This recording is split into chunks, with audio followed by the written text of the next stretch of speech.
Welcome, mi gente. Welcome to Chisme Con Propósito. I am your host, Janet, and welcome to our first episode. Do we know what is going on? No, but we hope that you're here and you are ready to come along for the ride with us. So, I'm going to have my wonderful friends, which are also my backbone to this project, Angie and Charlie. Say hi to them. Hi, everyone. And let's get to it, all right? Let's get into it. Let's dive in. Yeah. So, Jenna, do you want to give us just a little bit overview of what we're doing? Just a little bit of an overview. With everything that's going on with the rollback of DEI initiatives, it was very important to me as a Latina and as a minority and now as a doctor to be able to inform everybody on what you can do, what options are out there, what careers are out there. So I came to you guys and guys, they brought this to light, guys. Truly. But Team efforts. It's been team efforts. It's been a few months in the making now. yeah. Slowly but surely, we're getting there. We're seeing the project come to life. Yeah. And as mentioned, this is our first episode, so we might mess up. We don't know what we're doing yet. We But apologize in advance, but please stick around. Please stay to hear Jan's story and many others. many others Yes. who are to come. Yeah. As we mentioned, this is Latino created for our Latino community, but obviously, of course, everybody is welcome. Mm-hmm. We're here to show you that you can do whatever you put your mind to, Yeah. no matter what. So, I guess a little bit about me. They've known me for 15 years. Yes. I am a first generation Mexican American. I was raised by a single mother with 3 beautiful kids, me being one of them, of course.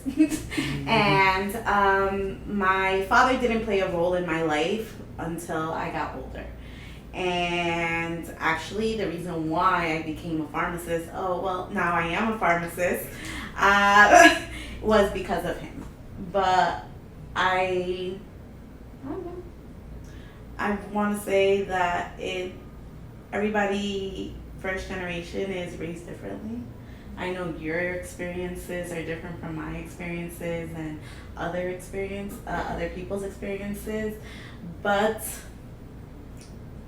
I am eternally grateful for all those who have come through my way, who have come and left, and those who are still here.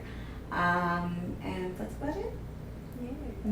Okay, overview queen. So now let's get into, I guess, the nitty gritty of it. So Okay. Janet, pharmacy. So you are now a whole pharmacist. You graduated, 2-3 weeks ago now? I did. Yeah, about 3 weeks ago. 3 weeks ago. That is I can't. that's a believe feat. That's a feat right there. it. Yeah. But so tell us basically, how did you get into pharmacy? Was pharmacy always the goal? No. Pharmacy was the end goal. I've always wanted to be a pharmacist since I figured it out later when I was about in my mid-20s. Yeah, I would say My mid-20s, yeah. Don't be giving out my age. Don't be giving out my age. Just kidding, guys. She's only 28 right now. I'm only 28 now. It was I've always wanted to be a pharmacist. When I realized in my mid-20s, anything prior before that, I was working in retail. I had many jobs, from a bridal consultant to working for corporate companies, bigger flagship stores, and I just knew I wanted to do something more and fulfill my life in other ways. I initially went into nursing and I didn't get in, and I was like, do I want to do this again? But then I had a conversation with someone and they were like, why nursing? Why can't you do something so much more? and I looked into what I liked. I liked chemistry. I'm more of a science and math girly. Don't get me to writing or language. That's not my forte. But I was like, okay, what can I do with what I like? And pharmacy came around my way, and I took it in a heartbeat. And I have been working towards that goal for like 10 years. Like 10 years. A decade in the making. A decade in the making. Yeah. I think that truly just goes to show also that when one door closes, another one opens. When something truly is meant for you, and vice versa, when something truly isn't meant for you, it's not your path, it's not your way, but... Mm-hmm.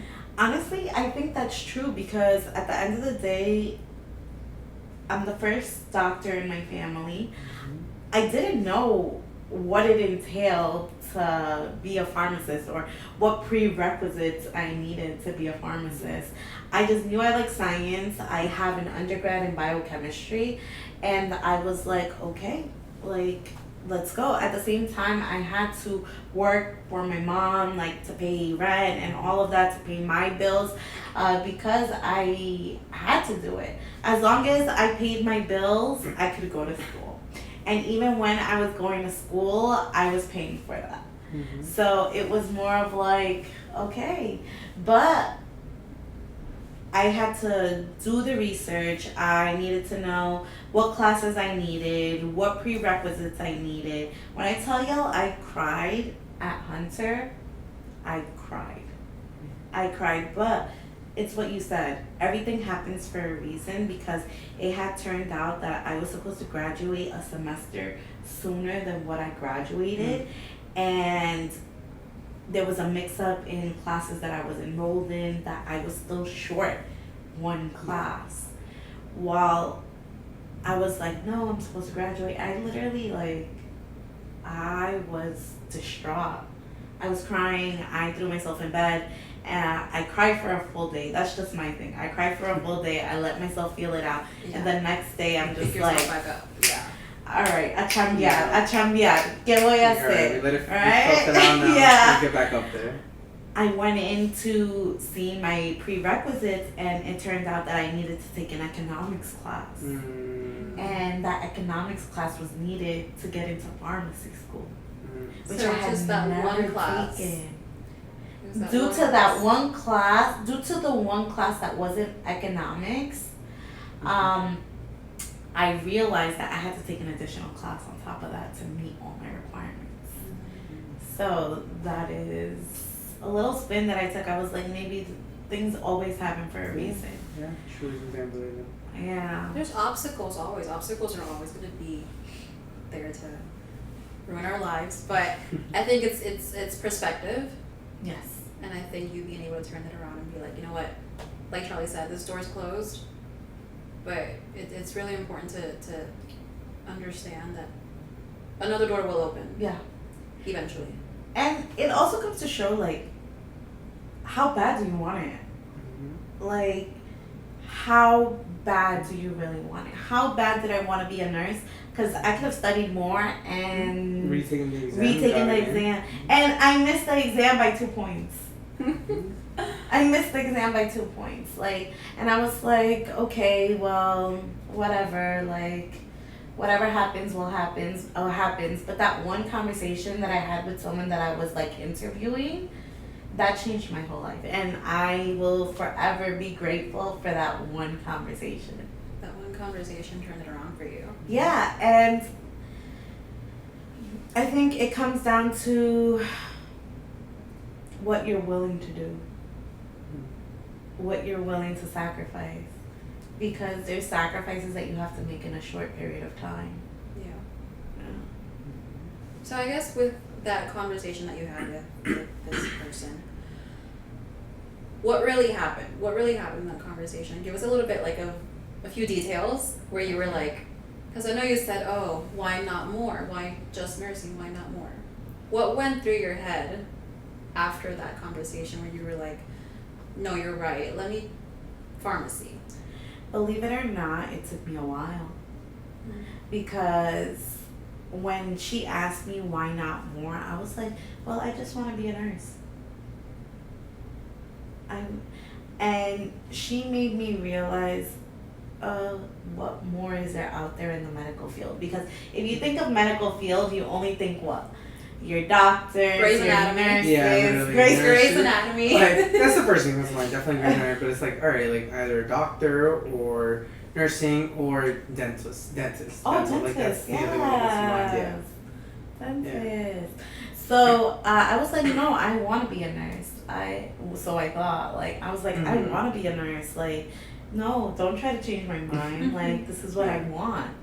And after a few times, I was just like, I sat down and, well, what happened was when I was about, like, I want to say 15, 16, my dad had a heart attack. And he was driving behind the wheel. When he, It was that far back? yeah. Really? Yeah, it was like 15, 16. So that really puts it into perspective, though. Like you saying how like you've always wanted to be in the medical field, Mm-hmm. and then your dad's heart attack happened, and did that solidify it for you? There was something that happened in the room. Mm-hmm. So, I think you guys both know, as many of you guys know, a lot of you first generations, you were translating for your parents. Mm-hmm. It didn't matter. It didn't matter how old you were. I was like, Girl, we were in like 4 elementary years old, school. 4 or 5 years old before I could even Yeah. read properly. We were Like, Translating bills that came bills, in, letters, documents, mails. legal Yeah. documents. even when going to school, parent-teacher conference, like, Yeah, translating for the translating for conference. the, trying I mean, to get it was, away it, was, with it, was, it was a hit and miss. Like, you Yeah. know, sometimes the work doctor's just like, oh, you're doing bad in school. Like, oh, no, I got 100. Like, dice que estoy haciendo muy bien en la I mean, it worked in escuela. our Que soy favor. el número uno en la clase. Estoy haciendo todo bien. No. It worked in our favor, I guess. So I was actually translating for my dad, and every single time the team would come in, at the end, they would say, "Oh, pharmacy, like, are we good?" So it just so happened that my dad was being put on treatment medications, and the pharmacist that was there was so patient with him, so patient to understand his meds, how to take his meds, why he was taking his meds, and just being the intermediate, being the mediator through both of them and translating. I was like, this is what I want to do. I want to be able to help people when they need to, like, for their medications. And even to this day right now, my dad will still call me, hey, I'm feeling this. Oh, my friends will be like, oh, hey, like, what should I take? Like, what should I take? Or, like, so that one interaction was enough to be like, I want to do this. I really want to do this. Yeah. So, I don't know. So it was really early on for you then that you were like, this is the goal for me. It was, but the obstacles that I had was, listen, when I got out of high school, There's a lot that went Yeah. on through the... when I got out of high school, number one, I didn't go into college right away. I Mhm. took a year off. And then every single day, like, I think about it. I'm just like, one day, I don't know why, and I don't know why my brain works this way, but one day I was like, I want to go back to school. And I applied that same day. Mm-hmm. I was like, first thing that came into my, I want to go back, and I did it. And as long, like I told you guys, I was like, I could go to school as long as I was helping out my mom. Mm-hmm. That's the only reason why. And I think with a lot of parents, like, some of them, you're very lucky that they understand the importance of education. Mm-hmm. And then there's other families that are like, go in quick and easy, something Mm-hmm. so you can get a job. Yeah. Because at least in what I was taught that you can pay your bills. What more do you need? Mm-hmm. I think that's a really interesting perspective to bring up because you and I had this conversation briefly before, and you mentioned how that's the way that you were raised, Yeah. quick and easy. Whether for me it was like elementary, middle, high school, college, higher education, you have to get a degree, you need to strive for more.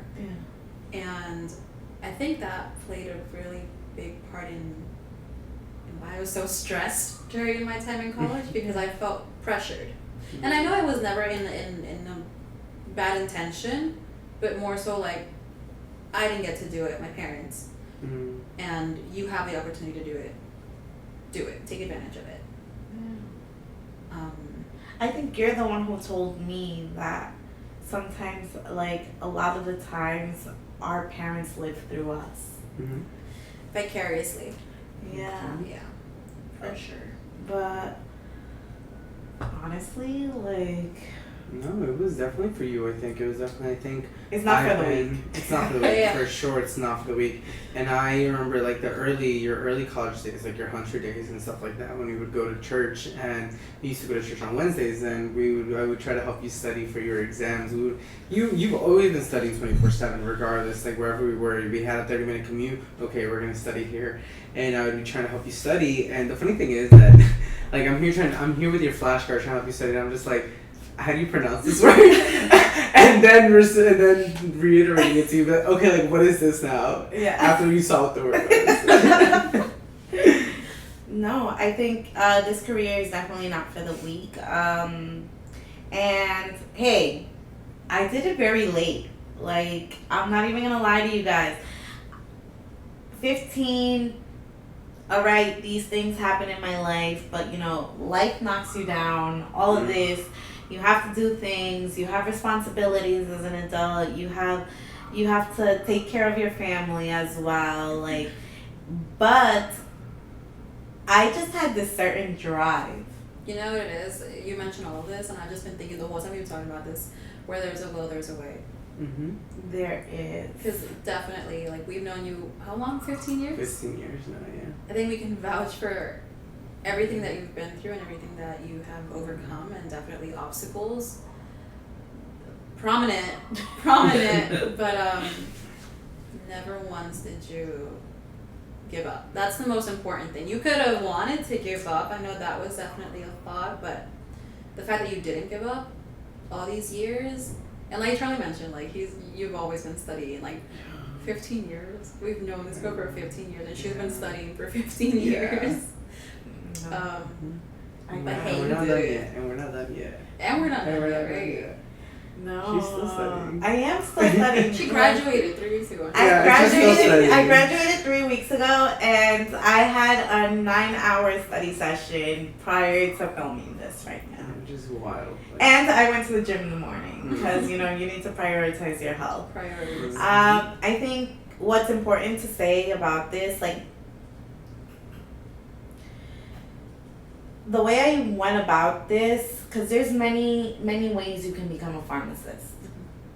You can do what I did, which is I went in for a 4-year degree. Well, I have my associates. After I went in for my bachelor's, I have a bachelor's in biochemistry. And from there, I applied to pharmacy school. That's one way of doing it. I have other friends who have only gotten an associate to do the prerequisites and went directly into pharmacy school. At least here in New York, because we're based off of New York. Yeah. And then I also have friends that just didn't get an associate's, just did the prerequisites that they required and went in. But that can only be done at one school here in New York, because there is, at least in New York City, there's only 3 pharmacy schools, and that is LIU, St. John's, and Touro University. With LIU and St. John's, they're 6-year programs, so you can go straight out of high school. Yes. And then I didn't know LIU had. I know St. John's had them. Yeah. LIU had it. But then you have also Touro, that is a 4-year program. And what I liked about the school I went to is the simple fact that you had an additional semester to be out in hospital training, in my rotations. that real life experience. real Yeah. life experience, and that's what I enjoy. But you do have a little bit of an accelerated program, Mm. because what takes with majority of other schools, they'll do the 5 years in the last year of rotations. Mhm. In order for us to get that additional semester, we had to push our curriculum forward to be able to finish all the didactic courses first. Didactic. Yeah, all the didactic You're using big words. You know? You're using these Exactly. big words. using to get through your didactic courses, but like, guys, I think it was in pharmacy school that, believe it or not, you're at your unhealthiest. Mm. You're at your unhealthiest because you would study, go to school 9 to 5, and then you would have to come home and you study some more. And I was averaging out, I want to say 4 to 5 hours of sleep on the weekday, and then I still had to work on the weekend. And I still had to work on the weekend, so I was like running on fumes. Like, That's I popped an why. eye vessel. Oh, no. I popped an I eye remember. vessel. That's, I was that's a like, fear of mine. That's a fear of mine. To pop an eye vessel. I was like, what happened? I went to sleep. I went to sleep and I woke up. You woke up the next morning like, hello? Hello? Hello, police, I've been attacked. I've been attacked in my sleep. I don't know what happened. But yeah,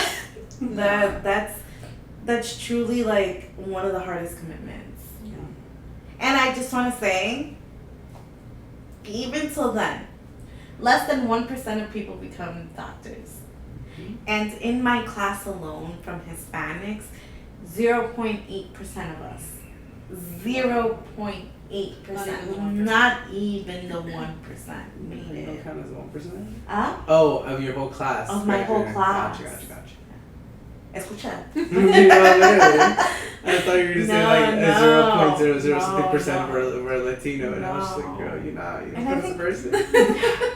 I think it's crazy, and that's why I think this whole idea came to mind, because just because you do not, I understand, not everybody's made for education, not everybody's made for school, but there's other ways to get money. Mhm. There's other ways to prosper. Yeah, there's multiple different careers. That's definitely, I think that in traditional like school, like we're not really taught like all the different programs there are. I mean, at least in our high school that we attended, you know, we went to a vocational high school, so we already graduated with a degree in one of the fields. Like I did electrical installation, you did cosmetology, so we Yeah. already had some experience there.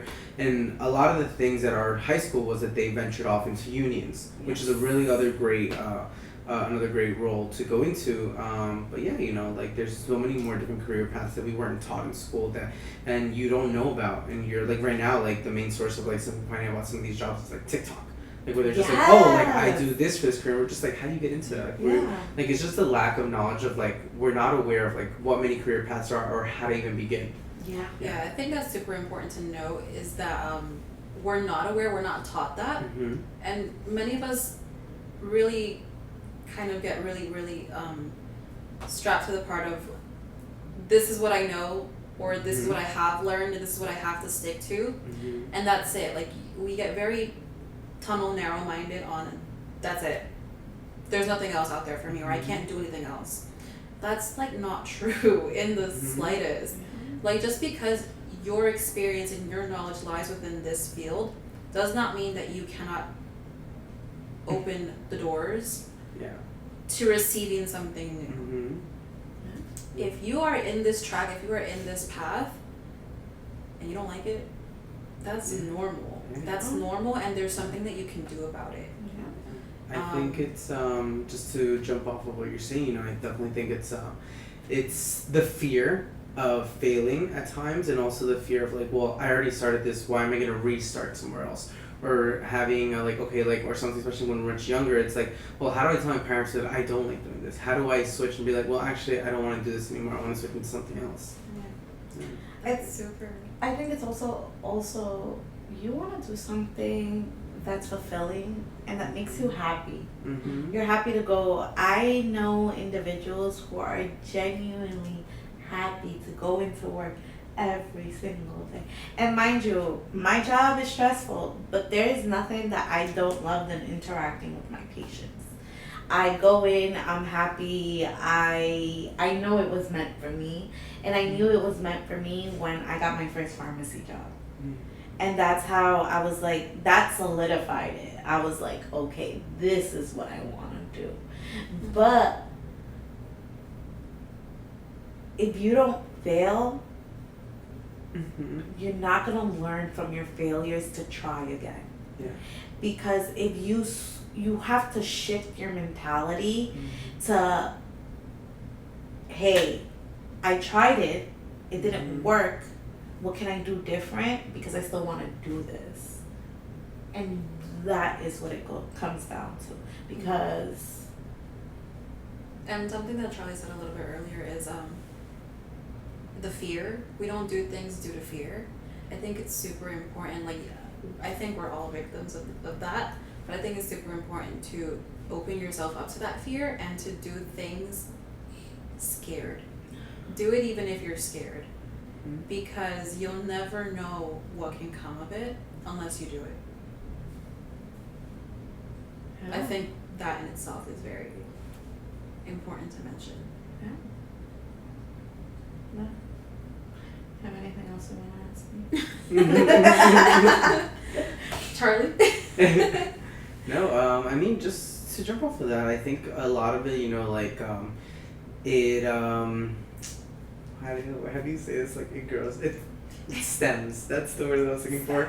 I think a lot of it also stems, a lot of the, like Angie mentioned earlier, it's the pressure of being a first gen, especially as so I'm technically a middle child, but I am my mom's first child. So I've always grown up with as the firstborn, as the oldest child, and I've always felt that pressure. And same thing from I was technically seen as the oldest and the first, so I have that pressure from all my aunts and my uncles and everybody, like, oh well, you have to be the first one to do this, so your cousins can see, you have to be the example for them.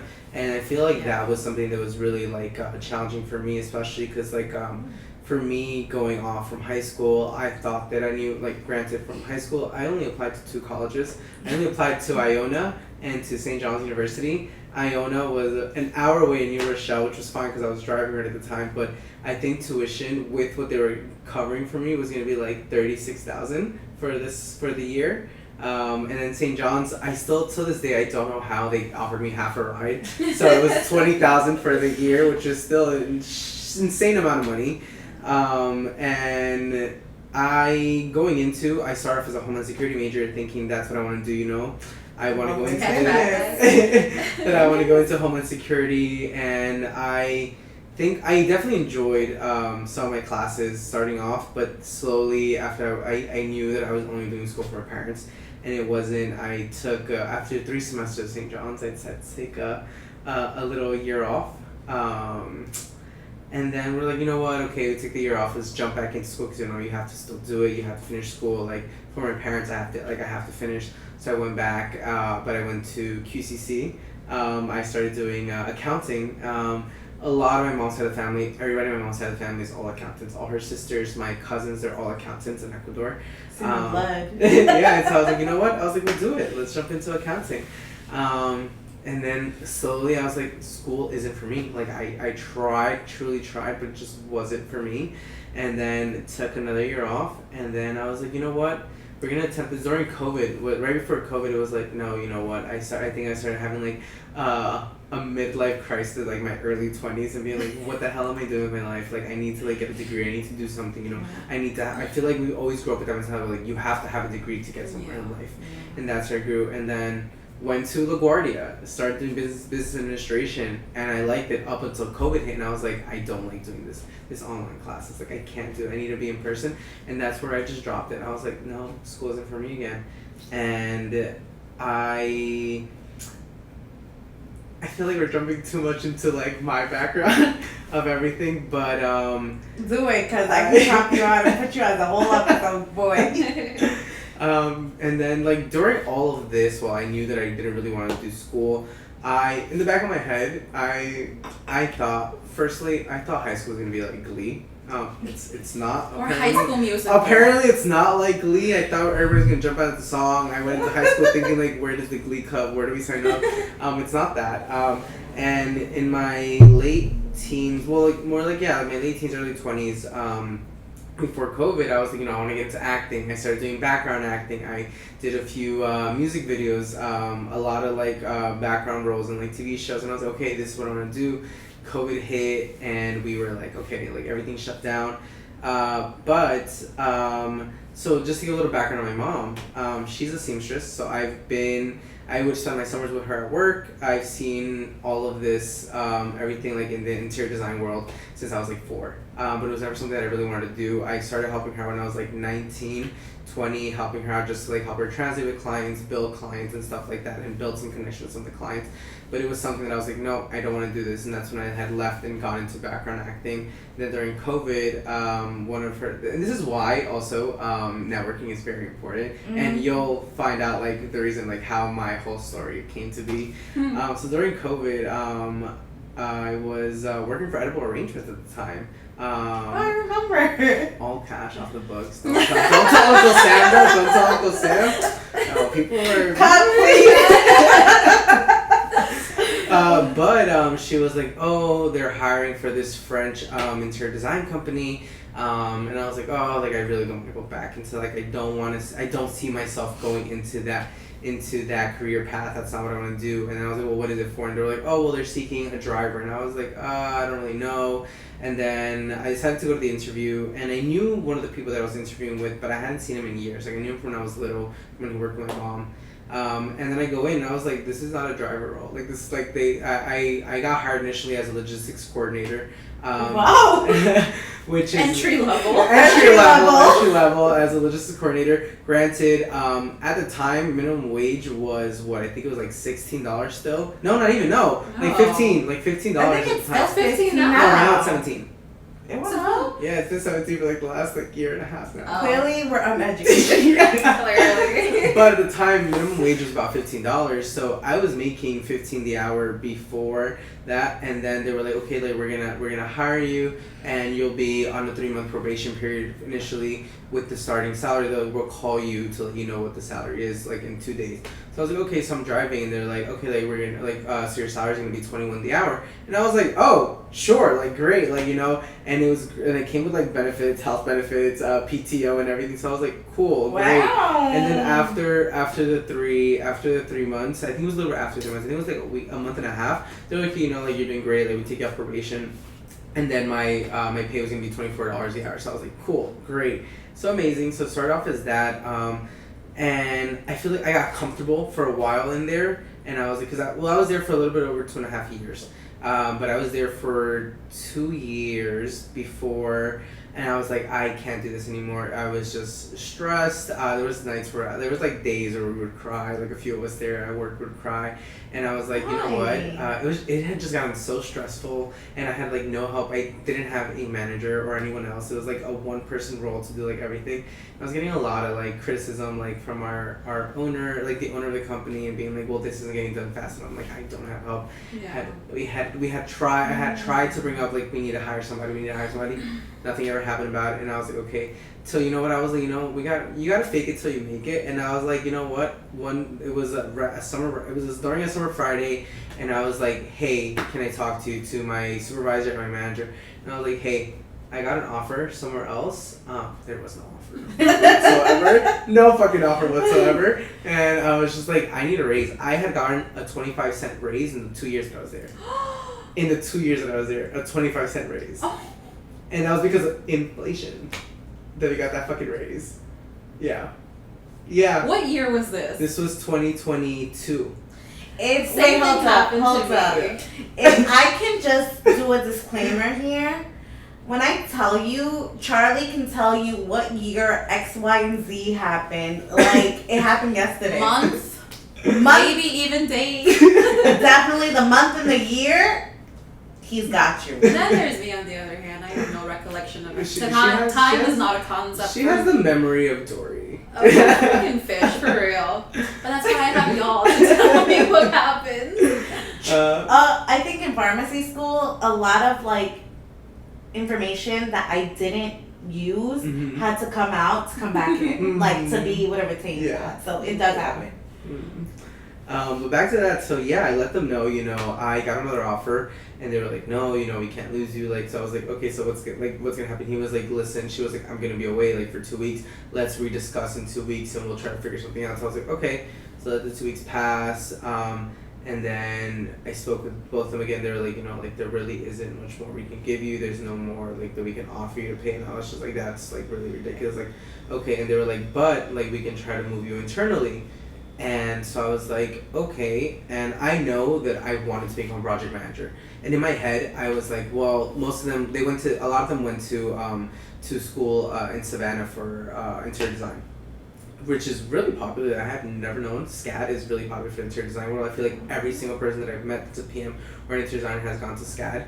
And so and I was like, okay, I don't think I'd be able to get a position as a PM without a college degree. So I had thought about going back to school just to finish and to get a degree for that. And then I've had some experience helping my mom before, so I have that on my resume as experience. I'm gonna fake it till you make it. Fake it till you make it, I'm sorry, honestly. but like just to say, fake it till you make it is so real. No, real. It's so real. Like we'll Not in the medical field. No, not in the medical field. Do not do that in the medical field. In certain industries, in certain career paths, yes.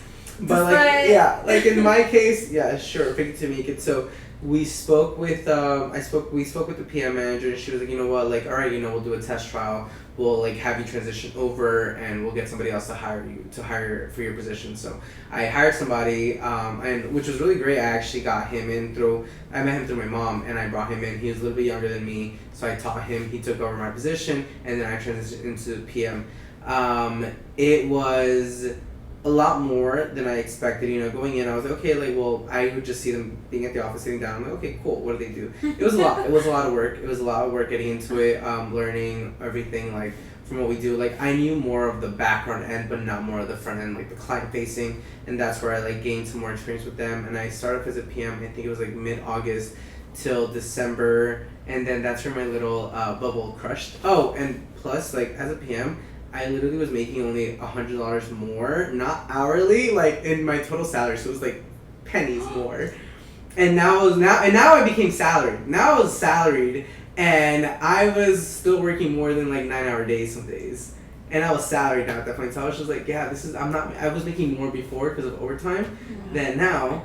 And I was also working in helping 2 other PMs and my manager. So it was like the work of like 4 of us, and like less pay and working longer hours. And I was like, okay, like, you know what, like, it's just for like these few months that I'm like here, like as I'm like training and things like that, like really like getting into the role. And this was like a trial probation period. We were gonna rediscuss this in like 6 months or like 5 months. And I was like, okay, cool. I was like, you know what, like, this is gonna go great, it's gonna be fine. It wasn't. December came around. It was right before the holidays, maybe like a week before. It was like mid-December.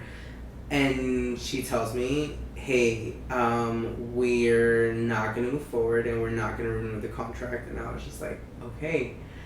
I immediately left and went to one of my best friend's house to go cry to her, because I was like, well, what am I going to do now? I'll be transparent at the time, I think my salary was maybe $55,000 at that time, and which was really shit pay for like what we were doing when we were working. And I was crushed. I'm like, okay, like, well, what am I gonna do after this without a college degree? What's gonna happen now? I had that fear in me of like, and then I started like, it was more of like an anger within myself, like, I should have just finished school. If I would have had a degree, I wouldn't be running into this issue. I wouldn't have to be feeling this pressure.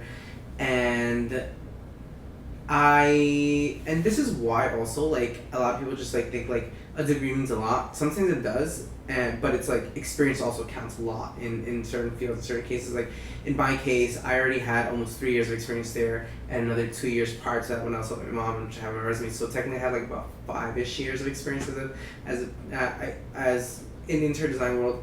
And then I started applying to different places, and I was about to take one job. I was about to sign with them, and I actually saw through ZipRecruiter, which I've never used in my life, and I saw it on the MTA as I was going to work. I saw it one day and I was like, let me check it out. And I applied. I got an instant Zoom interview 2 days after, and this was right as I was gonna sign for with one company where I was decided, and it was better paid than what I was making, but it still wasn't like what I would have liked. And then I signed on. I had a second interview with them, and we had a lot of similar clients, so which was really great. So it was like, okay, like I can relate, because like I can talk about these projects and these things that I've worked on, that we have similar clients. We do different things for the same client, and I think that was like the selling point, having the experience coming, and also the name does like mean a lot in this industry too, like in the interior design world, of like who you've worked with, what company you come from, and the company that I worked for previously, the French company, they're pretty big here. They're mainly out in France, but they have a location here. What company is this? So it's Jouf. It's Jouffre, as a lot of the Americans call it, but it's called Jouf. And they actually now have a location in London. The R is silent. Yeah, they're actually 4. Yeah, the R is silent. Yeah, they have 4 locations now. But yeah, after that, I went to the company I'm at now. I've been there for over 2.5 years now. No, I just made 2.5 years this month. And a lot better work-life balance for sure. Which was my main I think thing. that's important. Yeah, the work-life balance is one of the biggest things that I really do enjoy at this new place. And the salary was a big increase, so that definitely helped. Yeah. So yeah, I think that's super important though. Like you mentioned all of this. You mentioned you're from the start. Yeah. And I think something we can take from this is perseverance is super important. Fake it till you make it. Yes, for sure. Not in medical positions. Not in medical there are positions. certain positions where fake it till you make it does not please work. don't. But people have done it, but they've gotten caught. But perseverance, I think, is one of the most important factors to take away from this. All, if there's a will, there's a way, and advocate for yourself. Like Charlie, like I know that you tried school many times. 3 times, multiple times. And like Janet mentioned earlier, school is not for everybody, which is absolutely okay. And I feel like also that's this podcast. It's aimed towards the Latino community, like I mentioned, but absolutely everybody's welcome. Yeah. The only reason it's aimed to the Latino community is because we ourselves are Latinos. Yes. First gen. And as we mentioned, we're first gen. Less than 1%, not even the 1% of Latinos get a degree, a doctorate degree. I want to see I want to do some research into that, like what percentage of Latinos get a degree at all. Sure, it's higher, but it's higher. For sure. But right now, definitely in our generation, definitely you're getting a lot of your bachelors. A lot of people aren't going in for their masters as much, and barely anyone ever. But I think it's okay. You know what I mean? Like we're here to show y'all that you don't need to go to you don't need to pursue higher education. It's not, if it's not for you, it's not for you, and that's fine. There's no reason to be ashamed for that. There's no reason for, I think we're watching our stories here. We're gonna do 3 in 1, a 3 in 1 episode. Like for me, for example, like I went to St. John's University. Charlie and I were buddies for the 3 semesters we went. And the same thing happened with me. I changed my major like 4 or 5 times. And I think when everybody starts to pursue higher education, everybody thinks, oh, it's 4 years. It's your 2-year associate and then 4 years to get a bachelor's. That's it. You go in, you do your work, you graduate, you're done. That's not the case for many people. Which then becomes like it really like starts to bother you kind of, because it's like, well, why am I not done yet? This money that I'm investing, right? Which is super important. You're investing in your future. Yes. You're investing in yourself. Yes. So don't. Yes. This is one thing I will always say. I would have not been where I am today if I didn't make the decision to invest in myself, because no one else is gonna do it for me. No one else is going to invest in your future like you will. No one. And that's what really kicked my butt in being so driven, because I'm putting in this money for myself. I'm This is your coming out future. with this debt. Like, I need to pay it back. I do not regret it at all 1 second, because guys, a 6-figure salary makes a difference. You live a different type of Yeah. lifestyle, and I will be able to pay back that investment that I need in myself. Yeah. So don't ever be scared to make that investment. Yeah, and I think drive is super important because, as I was mentioning, I changed my major 4 or 5 times. When I was still a senior in high school, I applied as a criminal justice major because I wanted to catch bad guys with I did not know that you were a criminal justice major when you first When I started. applied. When Oh, I okay, when you applied. applied. When I applied, I was a criminal. I wanted to catch I bad did not know guys. that. Yeah, honestly, that was my catchphrase. I literally told everybody, I was like, guys, I want to catch bad guys. That's why I went to Homeland Security. Like, I wanted to be in the FBI. Like, my we still goal talk was about FBI. that. We still Yeah, talk about that today. So when I applied, yes, I was accepted as a criminal justice major. But even before I stepped foot as my first day at St. John's, I changed my major to like communications or something. And I was like, oh, communications, I like to read, I like to write, like this is something I like to do. But then I started taking classes and it's like, this is way too much reading and writing. Yeah. I don't think I can do this. And then I changed it again to, I don't know. The point is, at some point, COVID happened and classes became remote, and I'm very much like Charlie. I cannot learn unless I'm in a physical classroom setting. I can't do the Zooms and the online classes. It just, I don't absorb anything. So I took some time off. I did take some time off. Actually, I'm lying. This is way before COVID. This is before COVID. And yeah, and it was just like I was constantly in school, constantly being like, what am I doing? Like, none of this is fulfilling me. I don't feel like I'm getting anywhere. I keep taking all these classes. I'm done with my prerequisites, but I keep taking all these classes that like, they don't go to waste because you learn something, obviously, but they're not what I want to do. And then I took a year off, and then that year turned to 2 years. And much like you, Janet, like you mentioned earlier, you woke up one day and you were like, oh, I have to go back to school. That day, I was at my job. I used to work at a veterinary clinic, and I was like, what am I doing? Like, I love animals, I love them, but like, I don't see myself doing this long term. And I remember I came home and I was crying. And I went to my mom and I hugged my mom. And it's so crazy. This moment will always like live in my mind because I went to my mom just to like hug her. I didn't even say anything like why I was crying or anything. But she like, once I like calmed down a little bit, she looks at me. She's like, you have to finish school. Like she knew somehow that I was crying about school. Because at this point it was like 6 years already. And I'm like, well, that's 2 years over my 4-year limit, and I'm still not done. And the next day I went and I applied, and I went back to school, and I finished. And mind you, the last year I paid fully by myself. I paid my last year of school on my own, no financial aid, nothing. And just so y'all know, St. John's is expensive. Like, St. John's is expensive. Like, I had half a ride for the first semester, and that shit, not. Yeah, the first semester, that thing got taken away because I was not fulfilling what I needed to do. But yeah, St. John's is expensive.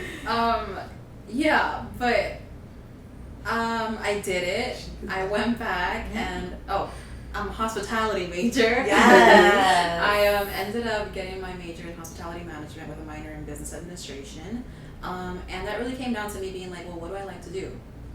Not really what do I like to do, but what do I like? I like learning about different cultures and different languages and different foods and different music. Like, I love that. At my previous job, I met so many people from Turkey, from Albania, from all these different countries that, like, I never knew one in my entire life until I worked there. One of my best friends, she's from Bangladesh, or one of our best friends from Bangladesh. And it's like, I've always been surrounded by so many cultures and diversity, and it's like I love it. I love diversity so much. So I really sat down that one day and I was like, what do I like? I love cultures and I love diversity. And this field allows me to be at the center of that and meet so many people and just really absorb the world from one place. And I'm not just saying I'm gonna be in one place, because we could travel. We go and travel. No. And yeah, but I think it's super important to mention, because also something that this podcast is aimed to do is to let y'all know that, yeah, we graduated with these degrees, but it is absolutely okay to pivot and go in a different direction, which is where I am now currently. Actually, I graduated in hospitality management. Yes, I have my experience there, and I did a lot. I've done a lot with my hospitality management degree that I'm super thankful for, but it really has come down to, do I want to stay here? And that's normal. I feel like it's super important to say that it's normal for you to feel these things, for you to feel lost, even when you've found your path. To feel lost and to feel like you're questioning things, because there's so much more out there. Like, you don't have to stick to one thing. And I think it comes down for you making a bold choice of being like, hey, I want to try something else. I want to have a second chance at something else. There is nothing wrong with that. Whether you've never seen it in your family, whether you are changing towards a second career, third, fourth, or whether honestly at the end of the day you don't know how. Let us be the ones to teach you, y'all. If you want to share your story, come. We can have a conversation. It wasn't all about pharmacy today, which we thought it was going to be like. But I will say this. I found my career late in the game, and there's no such thing as late in the game, because there is no age to say whether you're right or wrong. There are individuals who are full parents of grown children who are currently in pharmacy school. I will say this about pharmacy school. Honestly, it's such a lucrative job. Anything, a hobby, IT. There's IT pharmacists. There's nuclear pharmacists. There is things that you don't even imagine. There are pharmacists in big pharma, like Pfizer, Genentech, like Teva, like all of these places. You have pharmacists who are traveling to inform and to educate all over the 50 states. From here, New York, London, China, Hong Kong, everything. We're all intertwined. There's hospital pharmacy, there is community pharmacy, there is anything that you can imagine. If y'all don't believe me, go look it up. Pharmacy is what I eat, breathe, live, and will till this day is the most thing I am proud of. This degree right here, this career that I have chosen a career that has allowed and will allow me a work-life balance. And what job don't you want to work 3 days a week and have the rest of your days off? Like, honestly. But guys, truly, come join us every single week. Come have a conversation with us. If you're interested in telling your story, please be a guest on our show. We can offer you complimentary tea from My Taza de Barro. But honestly, let other people know. People who don't have individuals in their life, they haven't seen it in their communities, they haven't seen it in their family. If you're proud of what you do and excited and all of that, come share it with us. Yeah, let us know. Let us know. Share if there's anything that maybe your own experience that you want to share with others, or if you're curious about what other career paths or what kind of industries, you know, like send us a message, let us know who you want to hear. We're thankful to have a lot of friendships and a lot of friends in multiple different career paths, and you'll be seeing over the following weeks. You get to know a little bit more about them. But if there's anything that you want to listen to or you want to know more about, like please send us a message and let us know. Reach out. We're gonna list all our socials. Yes. We're gonna be on all platforms, and we just hope that you guys join the ride, come along with us, because we really think that this is going to be a super powerful project. Yes. It's not just for us. We're not just here to talk about what we do and whatnot. We really want to spread the word that Yes. I think our main goal really is to let you know that it's possible. Don't be scared. Yeah. We want to empower our whole Latino community with, especially, and it breaks my heart that everything is going on in this world, but you are the future. You make America. You make America great for everything that you do. Our parents took the sacrifice, and here we are. If you want it, you go grab it. Go get it. Go get it. And I was just gonna ask them before we either end off, is there any words of advice? Is there a favorite quote that you would like to share with everybody? Just to, hey, to keep it going. Well, I think some of the themes that we've touched upon tonight are where there's a will, there's a way. Yeah. And one that you just enticed me into is knowledge is power. Knowledge is power. You can never know too much about anything. You learn something new each day. Whether you realize it or not, you learn something new each day. I learned something today talking to y'all. And I've known you for my whole life. Yeah. But I just don't limit yourself. Do not limit yourself.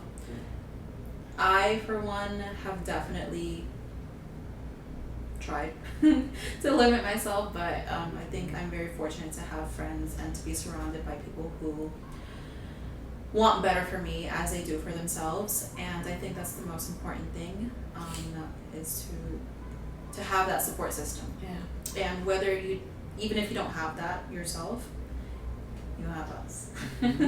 That's the whole point. Find the community. We, as a Latin community, we want to see you thrive. We want to see you be the best version of yourself. The only thing I can provide you, and it's something that I tell them every single time, what you don't change, you choose. And I live by that. Because at the end of the day, we also, as individuals living wherever you live, like, sit down and reflect about your day. Like, what don't you like, or any of that? What are good things? What's something that could have gone a different way? What can you do better next time? At the end of the day, you have the power. You have the power to dictate how you want to live your life. And no one can get in the way. The only person that is in the way is yourself to get to your meta. Just to add on to what they said, you know, like definitely one of my things that I've always lived by is everything happens for a reason. I like to take in all the good and the bad and reflect. Sometimes there's more bad than good that happens in your life, but take on that, you know, reflect on everything, and it truly does help you grow at times. It helps you grow because you become stronger, and then you reflect on like how many times you've been knocked down and how many times you've gone back up even stronger. And like, you know, like Angie also said, you know, like, don't limit yourself, don't box yourself into a certain category. Like, we are not all gonna fit under one category. Like, we have multiple ambitions, multiple dreams, and don't ever think your dream is too big to accomplish. Nothing in this life is ever too big. Like they said, like when there's a will, there's a way, and we hope to be a resource for you to just help guide you, or help knowledge you, or even if we don't have those answers, maybe point you into the direction of somebody that we might know, or somebody that might be able to help you and guide you into that path of where you want to get to. It's never too late. Just wanted to add Sure. that. It's never too late. Yeah. Janet, do you want to close this up? Well, honestly, I just hope that you guys come back. Thank you for being with us. Y a echarle ganas, guys. Vamos, con todo, con todo. Thank you for Thank joining you. us on our Thank you first for joining us. episode. It might have been a little chaotic, but we'll get better. Yes. Our first episode, first of many episodes, but thank you for joining us. Like we said, all of our socials are going to be linked if you're listening to us on YouTube or Spotify, but we will have all of our socials linked, so please follow us on TikTok, on Instagram, and yeah. So much more to come, guys. So we're super excited. Yes, so we're excited to see you all, to see you in our comments, and hopefully, you guys come back. And share your ideas with us. Yeah. Yes. Yeah. Thanks, guys. Thank Thank you.